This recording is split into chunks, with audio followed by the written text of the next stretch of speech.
என் அன்பு வணக்கம். இன்றைக்கி ஸ்வீட் கார்ன் சூப்பு செய்யலாம். தேவையான பொருட்கள்: ஸ்வீட் கார்ன், பீன்ஸ், கேரட், சின்ன வெங்காயம், தக்காளி, அரை தக்காளி, அதுக்கப்புறம் இந்து உப்பு எடுத்துருக்கோம். அதுக்கப்புறம் மிக்ஸி ஜாரில் மிளகு, சீரகம் 1/4 டேபிள் ஸ்பூன், ஸ்வீட் கார்ன் ஒரு கைப்பிடி அளவு போட்டு நல்லா பேஸ்ட் மாதிரி அரைச்சிக்கலாம். நம்ம மிக்ஸி ஜாரில் அரைச்சி பாருங்கள், இந்த மாதிரி அரைச்சி வச்சுக்கலாம் தனியாக. அதுக்கப்புறம் பீன்ஸ் 4 பீன்ஸ் போட்டிருக்கோம், ஒரு கேரட் போட்டிருக்கோம், ஒரு 4-5 சின்ன வெங்காயம் எடுத்துருக்கோம்.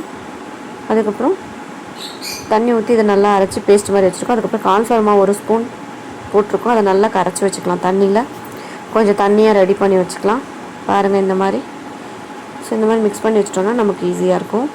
ரொம்ப சூப்பராக இருக்கும். சிம்பிளாக நம்ம வீட்லேயே செஞ்சிடலாம். கேஸ் ஆன் பண்ணி ஒரு குண்டானில் தண்ணி வச்சுக்கலாம். உங்களுக்கு எத்தனை பேர் இருக்கீங்களோ அதுக்கு மாதிரி தேவையான தண்ணி வச்சுட்டு, பூண்டு ஒரு 2 பல் பூண்டு கட் பண்ணி வச்சுருக்கோம். இஞ்சி ஒரு சின்ன துண்டு இஞ்சி கட் பண்ணியிருக்கோம். கேரட் போட்டுக்கலாம். அப்புறம் சின்ன வெங்காயத்தை போட்டுக்கலாம், கட் பண்ண சின்ன வெங்காயம். தக்காளி, அரை தக்காளி ஆட் பண்ணியிருக்கோம். ஒரு 4 பீன்ஸ் போட்டுக்கலாம். அதுக்கப்புறம் உப்பு ஆட் பண்ணிக்கலாம். தேவையான அளவு இந்து உப்பு தான் போட்டிருக்கோம். உப்பு ஆட் பண்ணிக்கலாம். பாருங்கள்.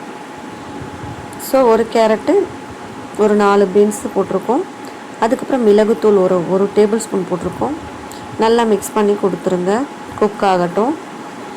அதுக்கப்புறமா ஸ்வீட் கார்ன் ஆட் பண்ணிக்கலாம் இதுலேயே. ஸோ தேவையான அளவு ஸ்வீட் கார்ன் ஆட் பண்ணியிருக்கோம்.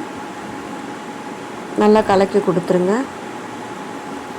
எல்லாம் மிக்ஸ் ஆகி நல்லா வேகட்டும். ஒரு 2-3 மினிட்ஸ் குக் ஆனால் போதும். பாருங்கள், நல்லா கொதித்து வரட்டும். அகெயின் உப்பு ஆட் பண்ணிக்கோங்க கொஞ்சமாக.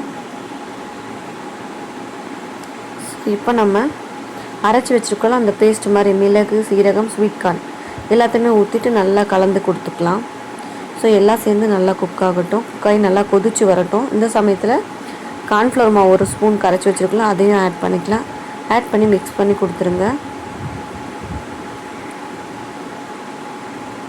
அவ்வளோதான். மிளகு காரத்துக்கு போட்டிருக்கோம்.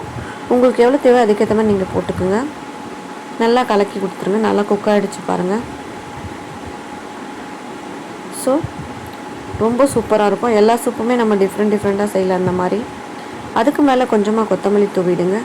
ரொம்பவும் டேஸ்டான ஹெல்த்தியான நம்ம வீட்லேயே நம்ம சூப்பு ரெடி பண்ணியிருக்கோம். இது குழந்தைங்களுக்கு கொடுங்க, உங்கள் வீட்டில் எல்லாருக்கும் கொடுங்க. புதுசாக யாராச்சும் பார்க்கணுன்னா சப்ஸ்கிரைப் பண்ணிவிட்டு பெல் ஐக்கானை கிளிக் பண்ணிவிட்டு உங்கள் ஃப்ரெண்ட்ஸ் அண்ட் ஃபேமிலிக்கு ஷேர் பண்ண மறந்துடாதீங்க. மீண்டும் சுவைக்க தூண்டும் ஆனாஸ் கிச்சன் தமிழ் வேறொரு இன்ட்ரெஸ்டிங்கான ரெசிப்பியில் நான் உங்களை சந்திக்கிறேன். தேங்க்யூ ஃபார் வாட்சிங்.